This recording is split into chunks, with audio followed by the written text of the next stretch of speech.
Sejam todos bem-vindos. Hoje é o nosso primeiro encontro online do ano de 2022, né? Então, muito bom começar o ano juntos, refletindo, né, sobre os ensinamentos de Jesus, através do livro Jesus no Lar, né, que nós estamos seguindo. E a lição de hoje é a lição 41.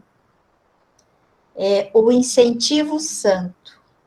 Quem estará apresentando para nós hoje é a Eliane, nossa companheira, a maioria das pessoas já conhecem, e quem estará fazendo a nossa vibração é o Carlos César. E para estarmos assim realmente conectados em pensamento, em sentimentos positivos, vamos nesse momento fazer uma prece. Vamos elevar os nossos pensamentos ao nosso Mestre Jesus, a Deus, nosso Pai, Criador desse universo.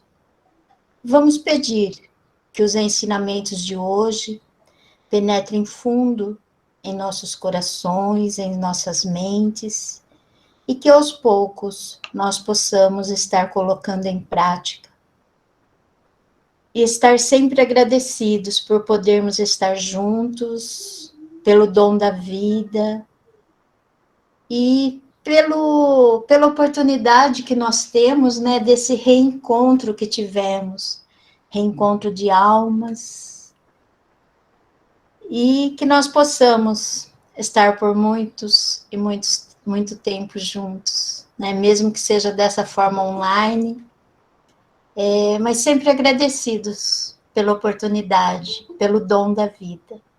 E assim, vamos passar para a Eliane dar continuidade às nossas atividades de hoje, agradecendo sempre a Jesus, que assim seja. Boa noite, queridos amigos. É uma alegria estar com vocês novamente. Esse grupo, né, que já é mesmo um grupo de almas e com tanto aprendizado toda semana.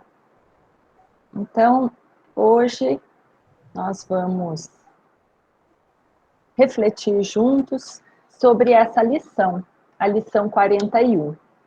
Eu vou fazer a leitura rapidamente para nós aproveitarmos as reflexões que Jesus trouxe para nós, tá? Então vamos lá. Então começa assim. Aberta a sessão de fraternidade em casa de Pedro, Tadeu clamou irritado contra as próprias fraquezas, asseverando perante o mestre: como ensinar a verdade se ainda me sinto inclinado à mentira? Com que títulos transmitir o bem quando ainda me reconheço arraigado ao mal? Como exaltar a espiritualidade divina se a animalidade grita mais alto em minha própria natureza? O companheiro não formulava semelhantes perguntas por espírito de desespero ou desânimo, mas sim pela enorme paixão do bem que lhe tomava o íntimo a observar pela inflexão de amargura com que sublinhava as palavras. Alguma semelhança conosco? Então, o Tadeu, um dos discípulos do mestre, ele compartilhou essa aflição dele, mas não porque ele tivesse desanimado e quisesse desistir, mas porque ele não se achava à altura. Ele não se achava à altura da boa nova. E aí, entendendo-lhe a mágoa, Jesus falou condescendente. Contou, então, uma história para ele. Um santo aprendiz da lei, desses que se consagram fielmente à verdade, chamado pelo Senhor aos trabalhos da profecia entre os homens, mantinha-se na profissão de mercador de remédios, transportando ervas e xaropes curativos da cidade para os campos, utilizando-se para isso de um jumento caprichoso e inconstante, quando, refletindo sobre os defeitos de que se via portador, passou a entristecer-se profundamente. Concluiu que não lhe cabia colaborar nas revelações do céu, pelo estado de impureza íntima, e fez-se mudo. Atendia às obrigações de protetor dos doentes, mas recusava-se a instruir as criaturas na divina palavra, não obstante as requisições do povo, que já lhe conhecia os dotes de inteligência e inspiração. Sentindo, porém, que a celeste vontade o constrangia ao desempenho da tarefa, e reparando que os seus conflitos mentais se tornavam cada vez mais esmagadores, certa noite, depois de abundantes lágrimas, suplicou esclarecimento ao Todo-Poderoso. Então, na história que Jesus conta para eles, também há uma pessoa, né, um homem de muita luz, e que levava o conhecimento, a boa nova às pessoas, mas também ele chegou um momento em que ele não se sentiu à altura. E aí ele emudeceu, ele deixou de consolar aqueles corações. E aí ele teve então um sonho.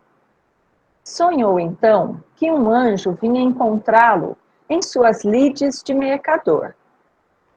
Viu-se cavalgando o voluntarioso jumento, vergado ao peso de preciosa carga, em verdejante caminho, quando o emissário divino o interpelou com bondade e em seguida as saudações habituais. Meu amigo, sabes quantos coices desferiu hoje este animal? Muitíssimos, respondeu sem vacilação. Quantas vezes terá mordido os companheiros de estrebaria? Prosseguiu o enviado sorridente. Quantas vezes terá insultado o asseio de tua casa e horneado despropositadamente? E porque o discípulo aturdido não conseguisse responder de pronto, o anjo considerou. Entretanto, ele é um auxiliar precioso e deve ser conservado. Transporta medicamentos que salvam muitos enfermos, distribuindo esperança, saúde e alegria. E, fitando os olhos lúcidos no pregador desalentado, rematou. Se este jumento, a pretexto de ser rude e imperfeito, se negasse a cooperar contigo, que seria dos enfermos a esperarem confiantes em ti? Volta à missão luminosa que abandonaste e, se te não é possível, por agora, servir a nosso Pai Supremo na condição de um homem purificado, atende aos teus deveres, espalhando reconforto e bom ânimo na posição do animal valioso e útil.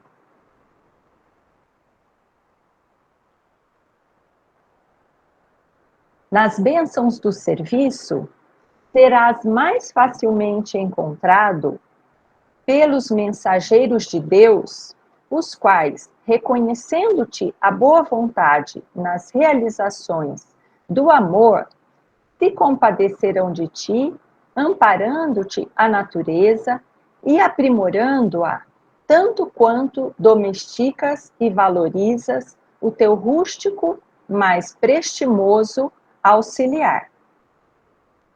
Nesse instante, o pregador viu-se novamente no corpo, acordado e agora feliz, em razão da resposta do alto, que lhe reajustaria a errada conduta.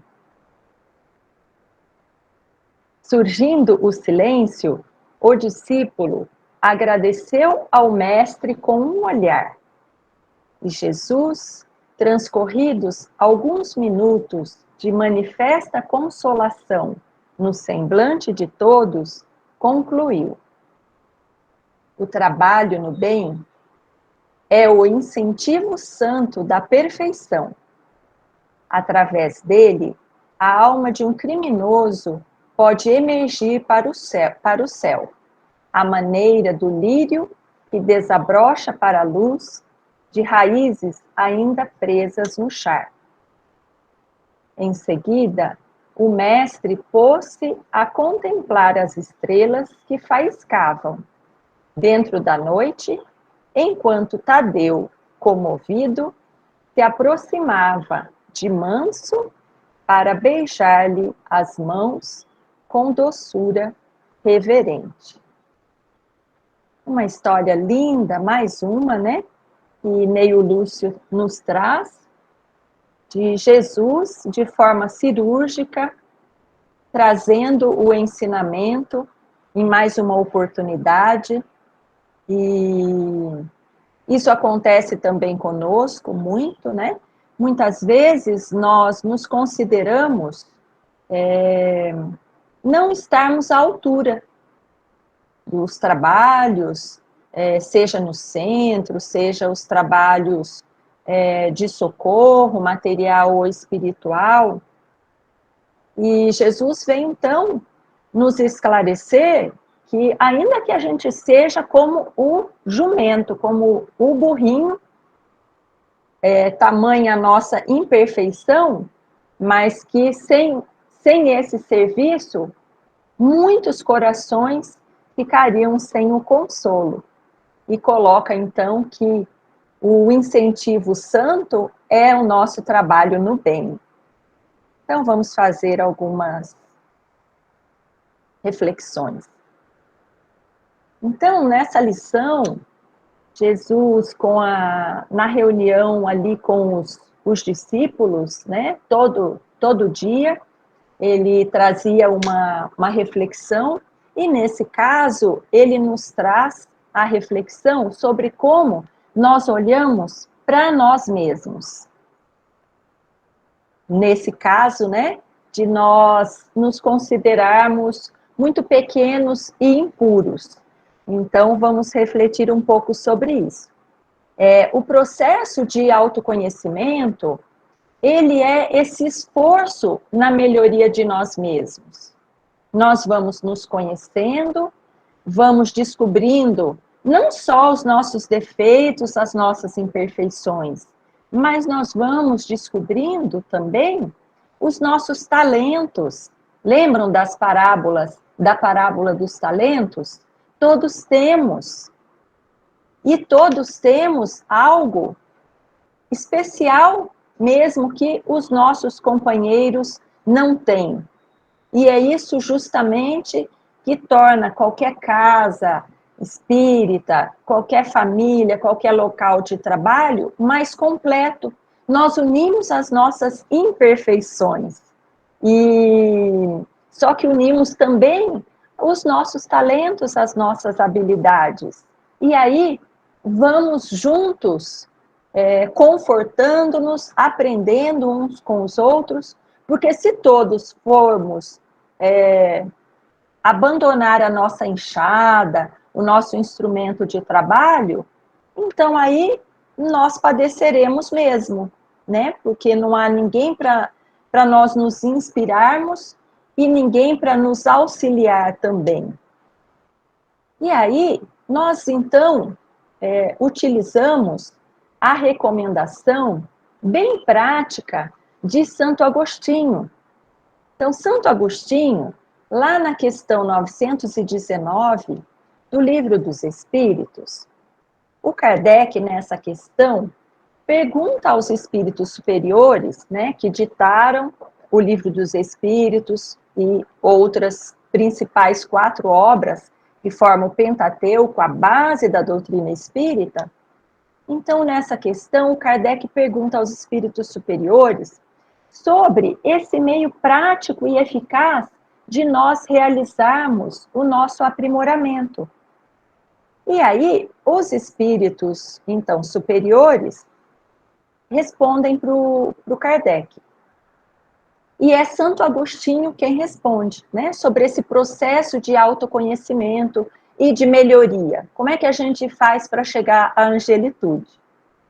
E aí, Santo Agostinho compartilha conosco um guia primoroso para nós realizarmos esse processo. Ele nos recomenda que ao final de cada dia, quando nós já estivermos ali nos preparando para dormir, na nossa prece, né, antes de dormir, que a gente busque visitar as atividades do dia.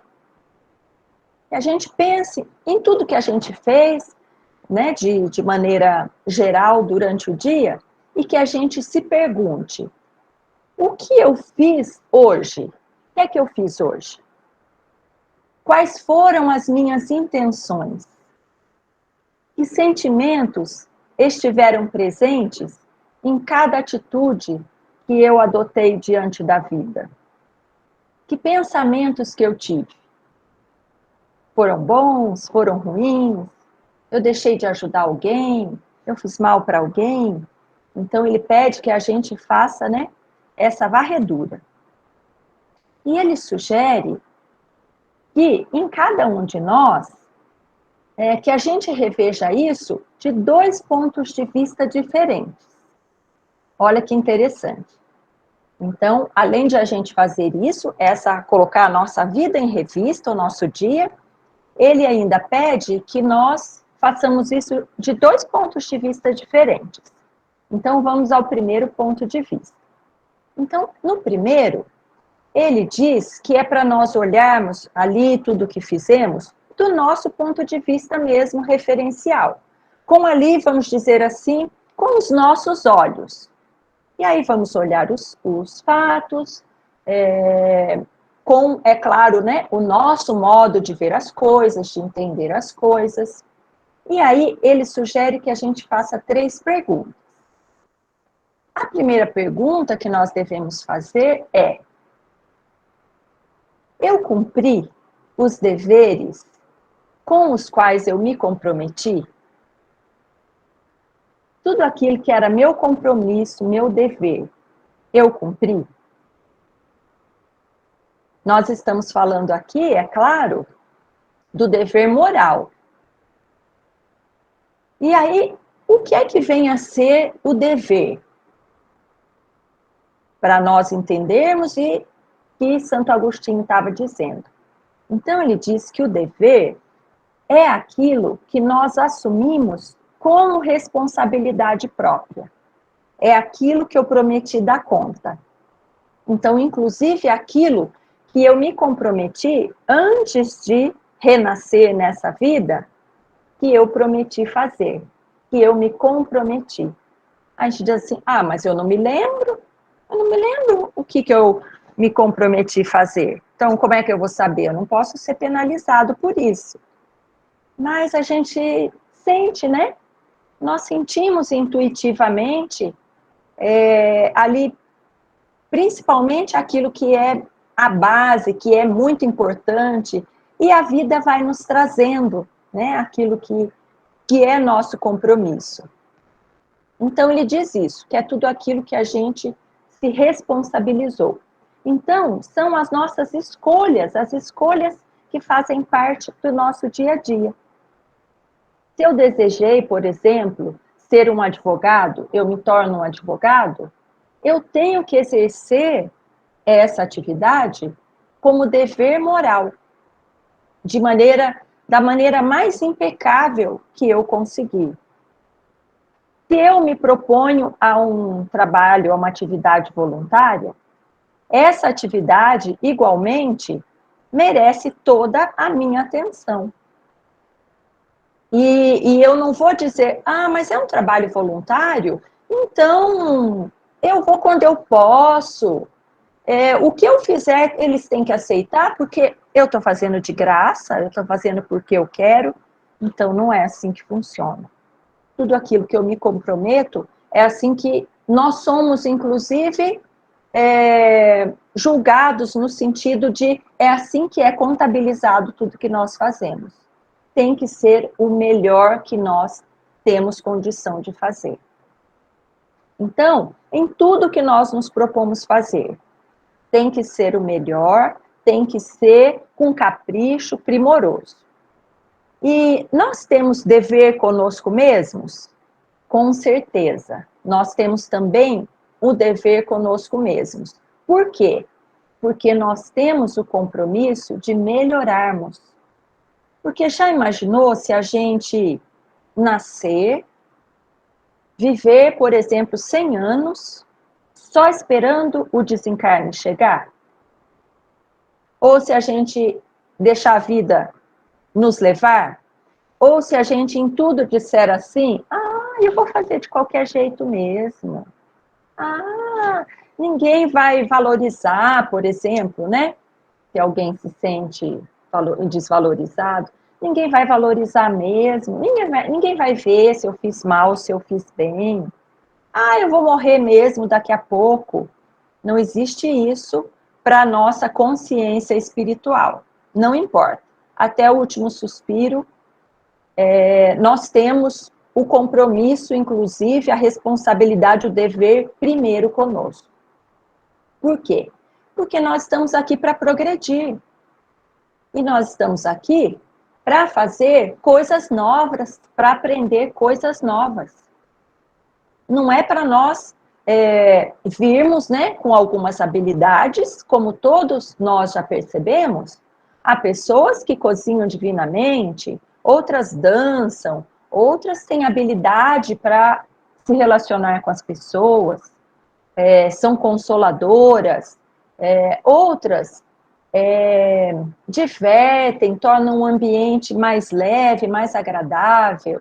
A outra é bom com os cálculos. Então, nós já trazemos as habilidades que conquistamos em outros momentos, em outras vidas. Mas a gente não pode fazer igual na parábola dos talentos, aquele servo que recebeu um talento e ele enterrou, porque ele ficou com medo de perder aquele talento. Então, a gente não pode voltar nessas condições. A gente tem que apresentar alguma melhoria que seja, dentro das nossas possibilidades sempre. É isso que nos vai ser cobrado. Então, quem é pai, quem é mãe, eu sou pai, eu sou mãe, eu tenho o dever de fazer o meu melhor. Tá? Então, essa é a primeira pergunta, né, do Santo Agostinho. Se nós cumprimos ali com o nosso dever. A segunda pergunta. Então, agora vem a segunda. Então, é a seguinte. Será que eu estou fazendo o bem no limite das minhas possibilidades? Ou seja, será que aqui, como eu estava dizendo, né, eu estou usando todo o potencial que eu tenho? Todo o tempo que eu tenho? Porque muitas vezes a gente nem vê a vida passar, né? E aí quando a gente chega num certo momento, depois de algumas décadas, a gente diz, mas parece que eu não fiz nada. Parece que eu não tinha nenhuma missão, parece que eu não tenho nenhum motivo pelo que viver. E todos nós precisamos ter ao menos um motivo para viver. Uma missão, um propósito, porque aí sim o nosso corpo tem vontade de levantar todos os dias. Tem vontade de ser saudável e colabora conosco, inclusive sendo o mais saudável que for possível, porque nós todo dia temos uma missão para cumprir. Então, Santo Agostinho pede que nós façamos essa pergunta: estou fazendo todo o bem que eu posso? E o que significa, no caso, fazer o bem? Também é uma pergunta interessante. Fazer o bem significa exercitar em nós o nosso melhor, buscar o progresso.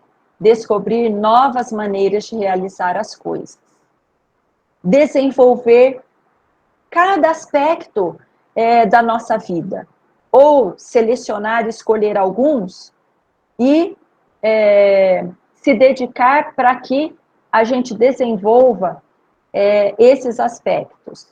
Então, nós viemos aqui para progredir. É assim que nós medimos o proveito que nós estamos tirando dessa presente reencarnação. Significa aproveitar novos conhecimentos, desenvolver momentos de alegria naquilo que estamos fazendo. Levar luz onde quer que a gente esteja e aproveitar todas as situações para aprender. Não que isso seja tarefa fácil ou simples, mas a Terra, como diz ainda uma amiga minha, a gente não veio aqui para andar de sapato largo. Ela diz isso. A gente não veio aqui para andar de sapato largo. E a gente não veio aqui a passeio também, né? A gente veio a trabalho.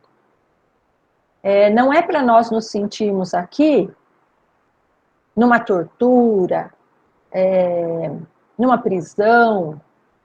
A gente só vai se sentir nessa situação se a gente der as costas e não aceitar nenhuma ajuda, se a gente não quiser crescer, se desenvolver de jeito nenhum.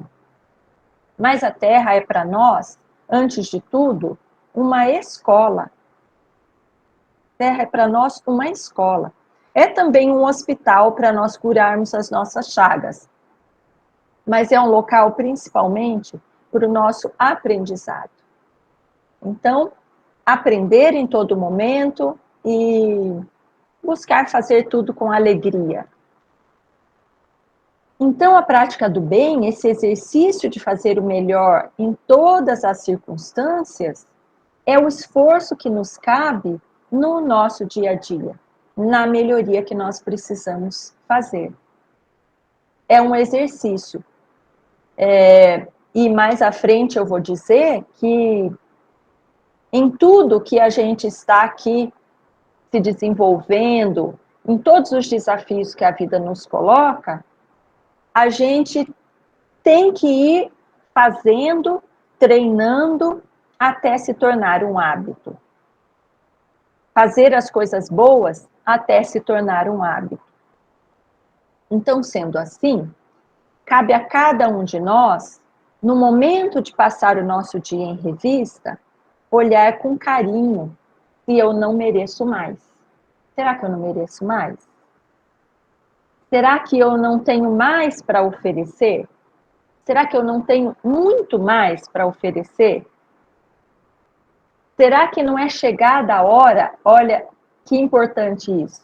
Será que não é chegada a hora da minha estreia? Porque muitas vezes, como na história que Jesus conta, a gente nunca se acha bom o bastante. E aí a gente passa a vida sendo plateia.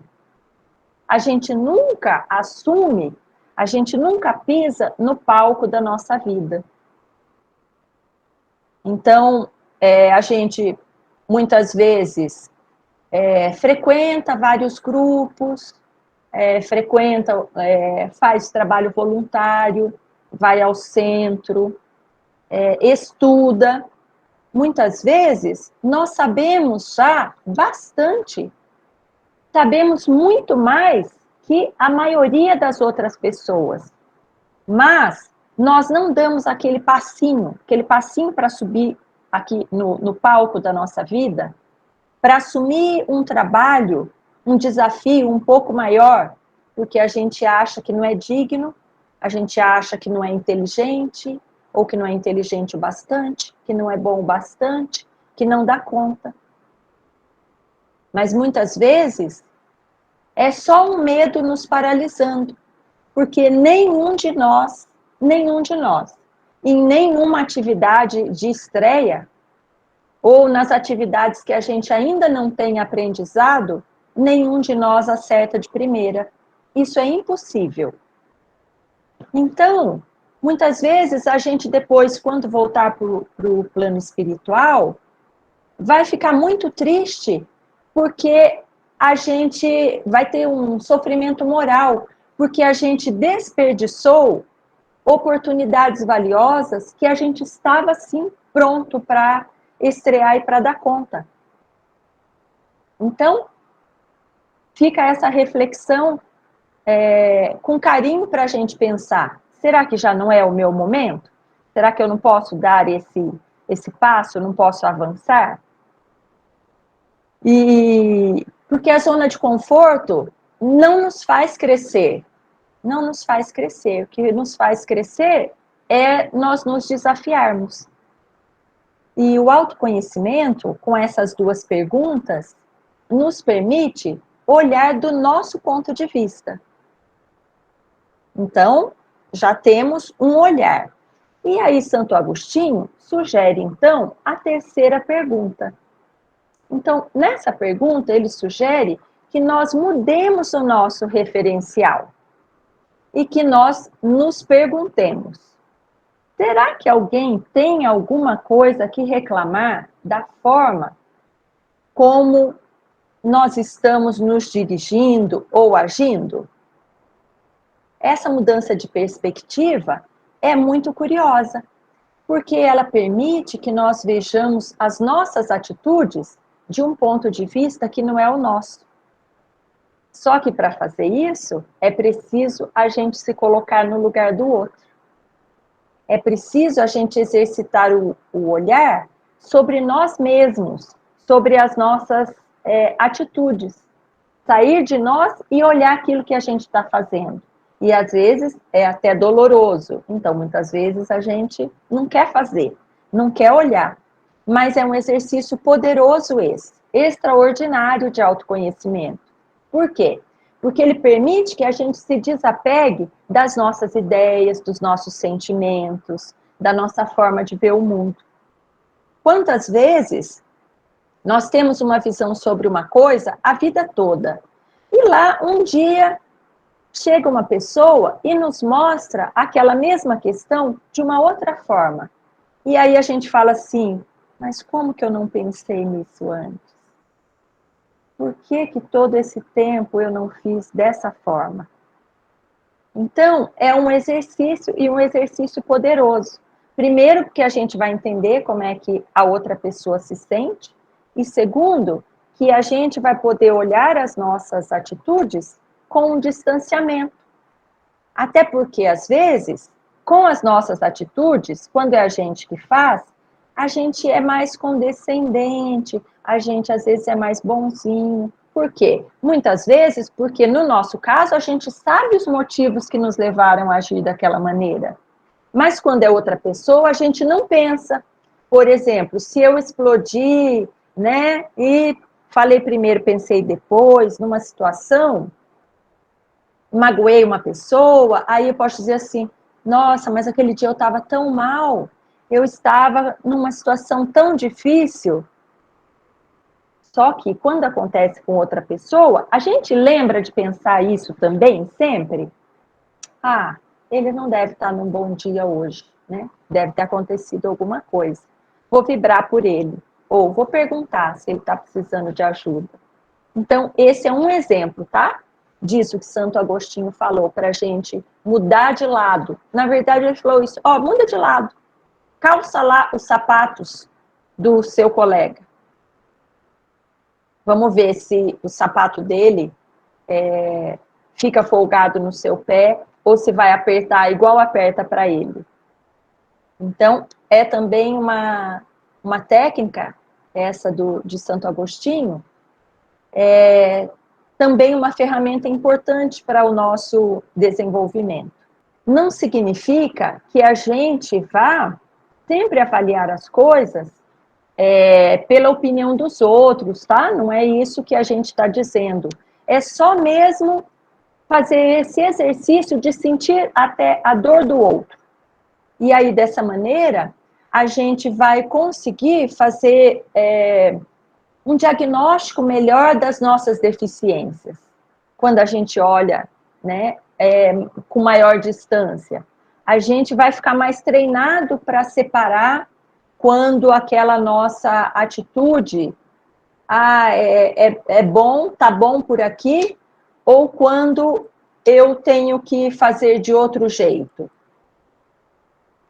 Então, a gente vai descobrir, né, como a gente até já descobriu em muitas coisas que a gente tem deficiência.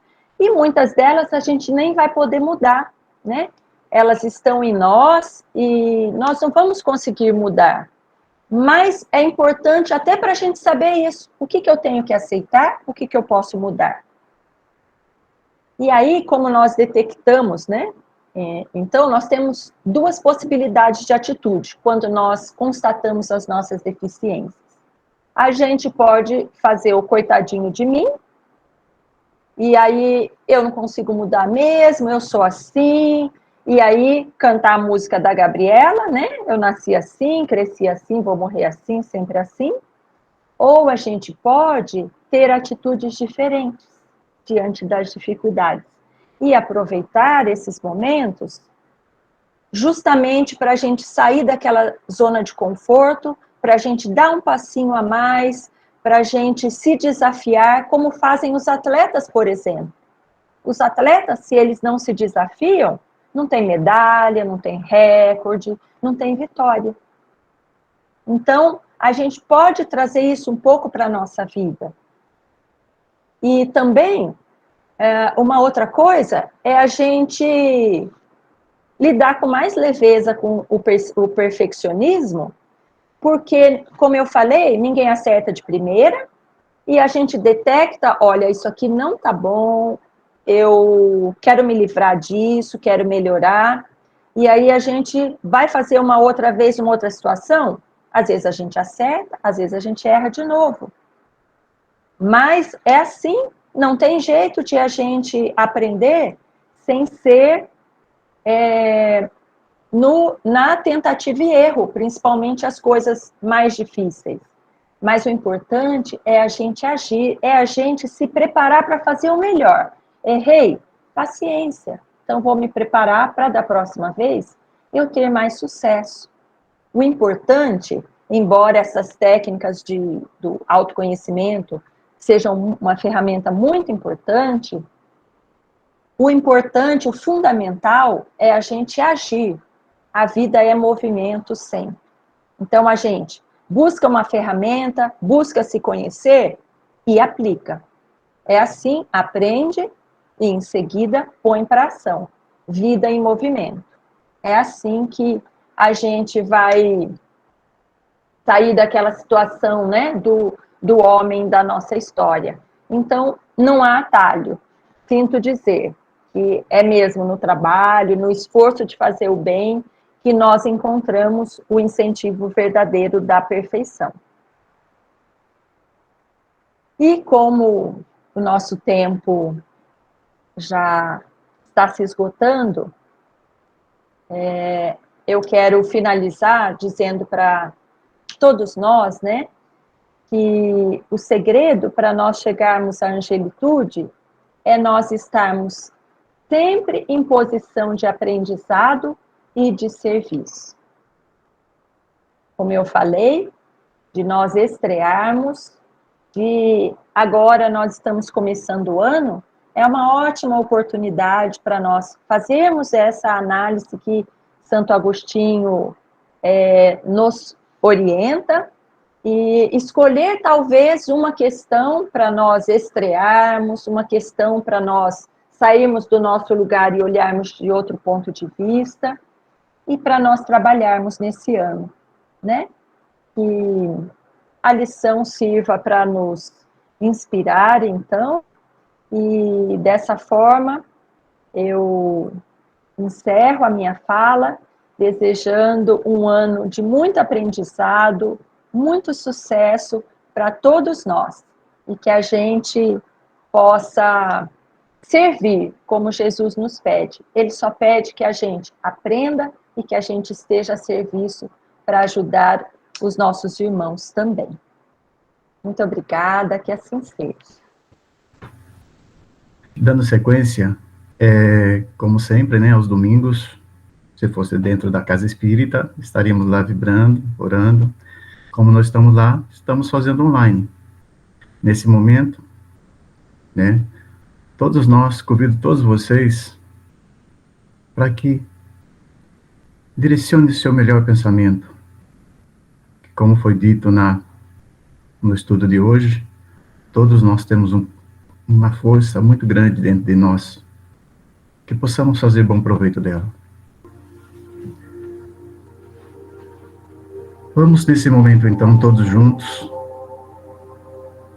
envolvidos pelo amor do Pai, do Mestre Jesus, dos nossos anjos protetores, juntos, todos juntos, cada um com a sua posição de força, cada um com o seu talento, elevar nossos pensamentos e buscarmos uma conexão com Jesus. E dessa conexão,